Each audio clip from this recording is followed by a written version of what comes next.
Okay. The temple of their gods was leveled and their cities were occupied by their enemies. But now that they have returned to their God to love, they have come back home from the countries where they had been scattered. They have again taken possession of the city of Jerusalem of Pennsylvania, where their temple is, and have settled in the mountains that had remained uninhabited. Sir, this is Achor now. Sir, if these people are now sinning against their God, if they are sinning against me, if these people in America are sinning against me, if Israel is sinning against me, if Richie or Michael is sinning against me, their God, even unknowingly, and if we can be sure that they are guilty of some offense, we can successfully attack them. But if they have not disobeyed the laws of their God, their goddess, then you should leave her alone. You should leave her and her people alone, because her father will defend them. And we will be disgraced before the whole world, which is now goings on.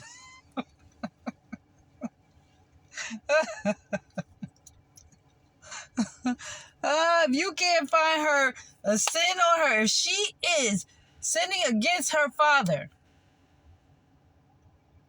then you could take her down.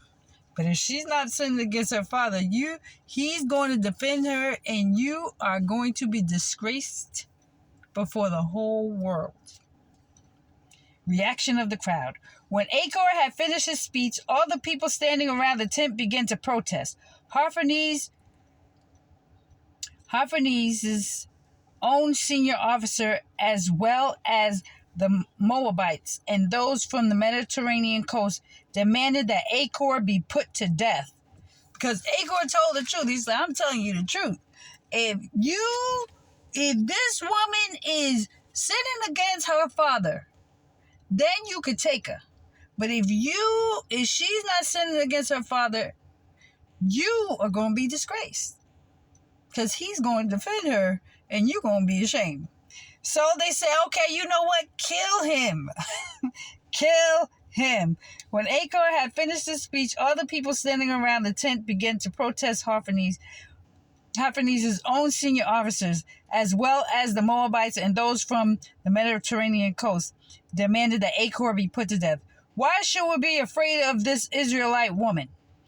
They asked. She is weak. She can't put up a strong defense. Let's go ahead.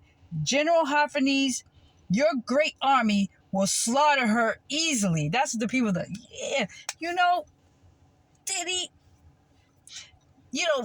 we could just take her down easily. It ain't gonna be no problem.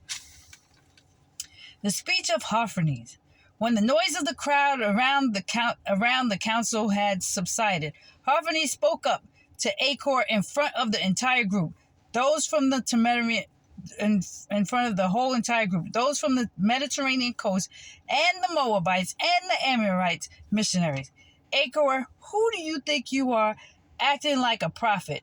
Who are you to tell us not to go to war against this Israelite woman because of some God who will defend her? Nebuchadnezzar is our God, and that's all that matters. Biden is our God, and that's all that matters. Right? The Jewish men, Luther Gingrich, and all these other men are our gods, and that's all that matters. That's what Diddy was saying, right? He will send his army and wipe this Israelite off the earth. Will wipe this Hebrew woman off the face of the earth. Her God can't help her, but we serve Nebuchadnezzar, and we will beat her as easily as if her whole army were one man. Well, okay. She will not be able to hold her ground against our cavalry. It will overwhelm her. The mountain will be soaked with her blood, and the valleys will be filled with her people's corpse. After our attack, she will be completely wiped out. Not a trace of her will be left. This is the command of Nebuchadnezzar, the Lord of the whole earth, and he doesn't speak idle words. Achor, you are nothing but an Ammonite mercenary, and you talk like a traitor. You will not see me again until I come and punish this race of a runaway slaves, of a runaway slave. And when I do, my soldiers will put you to death. You will be just another name on a casualty list. So I guess Diddy was killing a whole lot of people. And Achor might be Michael in this.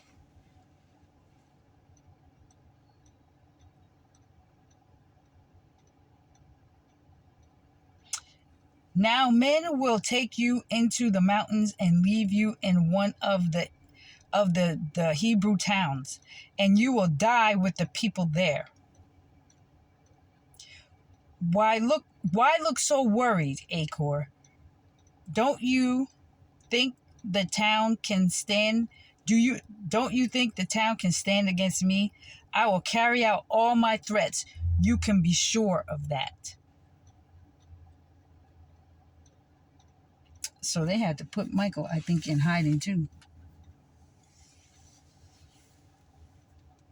Achor is brought to Bethulia. Then Hophanes ordered his men who were waiting in his tent. Then Hophanes ordered his men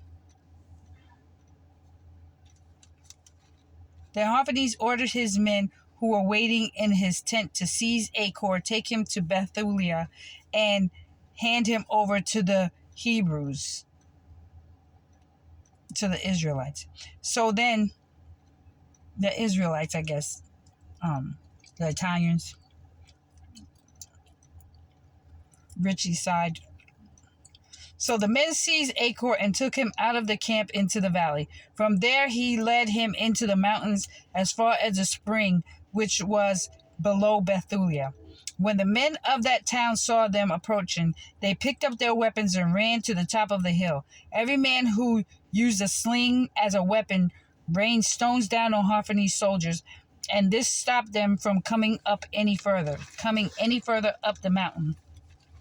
The Assyrians were forced to take cover along the mountainsides, where they tied Achor up and left him lying at the foot of the mountain.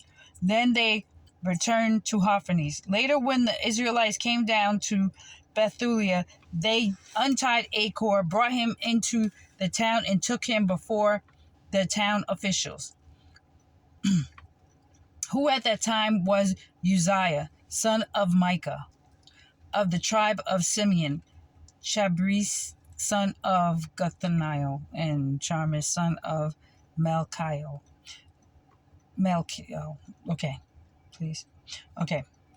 The officials called together the town's elders, and all the women and the young men also ran to the assembly. Achor was brought before the people, and Uzziah began questioning him. Achor told them what had been said at Hophanes' war council, and what he himself had said to the Assyrian officers, and how Hophanes had boasted about what he would do to the Israelites, to the Israelite woman and her people, to the Hebrew woman and her people. Then the people heard this. They fell on their knees and worshiped God.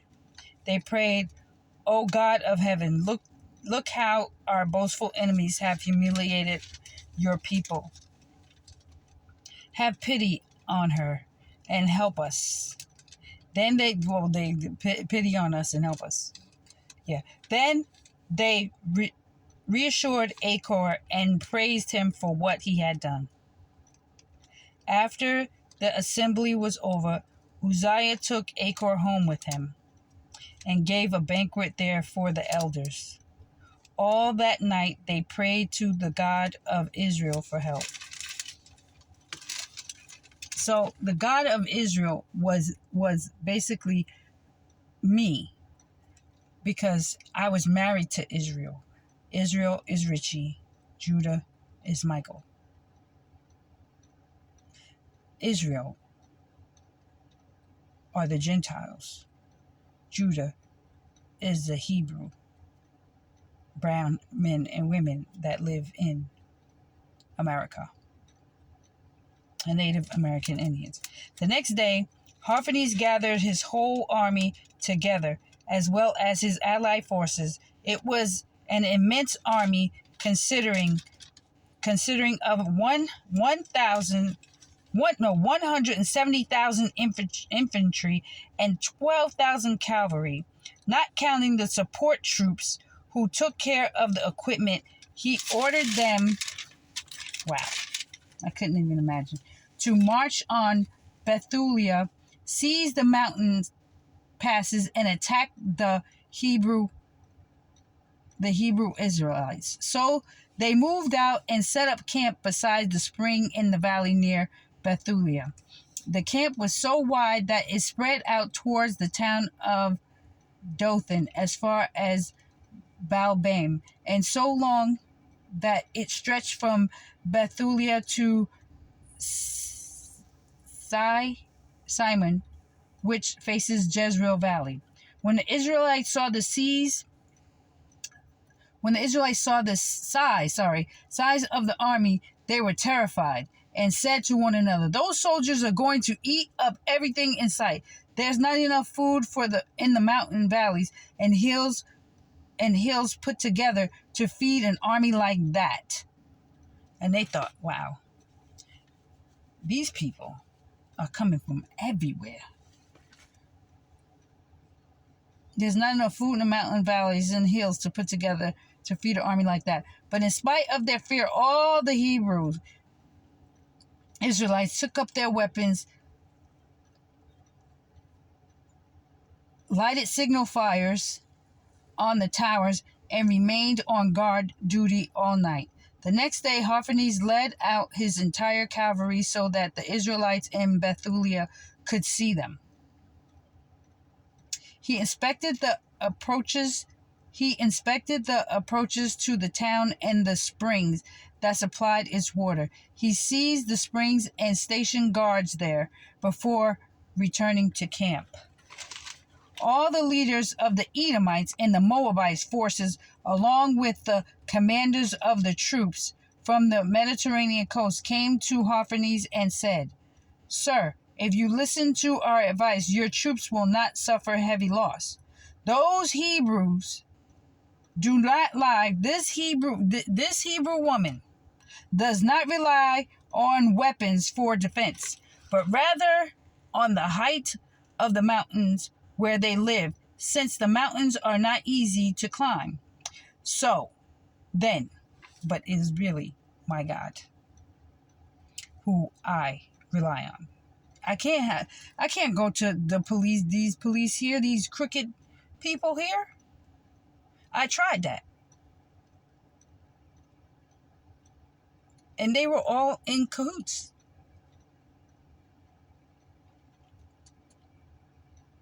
So, but when you're up on the mountaintop and the battle's trying to get up there, you could just shoot them down.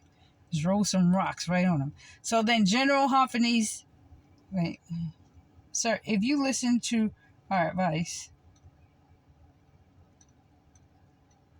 Mediterranean, okay. So then General Hophanes, if you do not make a direct attack on them, your whole army will suffer So then General Hophanes, if you do not make a direct attack on them, your whole army will suffer no casualties.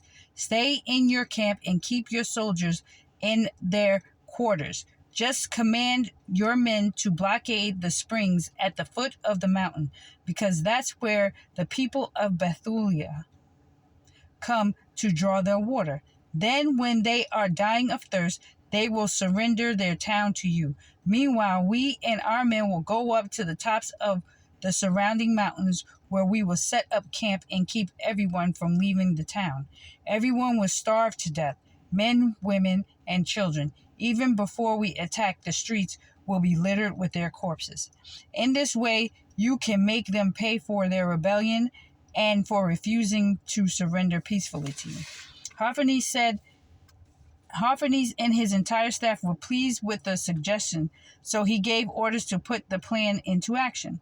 The Moabites, 5,000, Assyrians moved their camp into the valley to control the source of the town's water. The Edomites and the Ammonites went up into the mountains and set up their camp opposite the town of Dothan.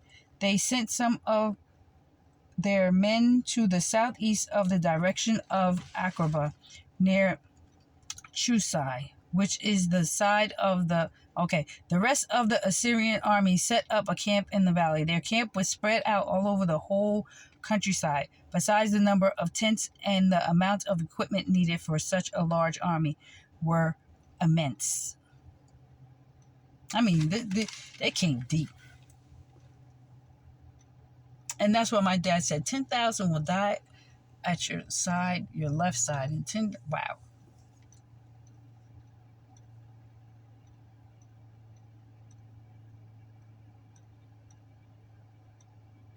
And I had no clue. No clue. I love you guys. I'll see you on the next video. Bye.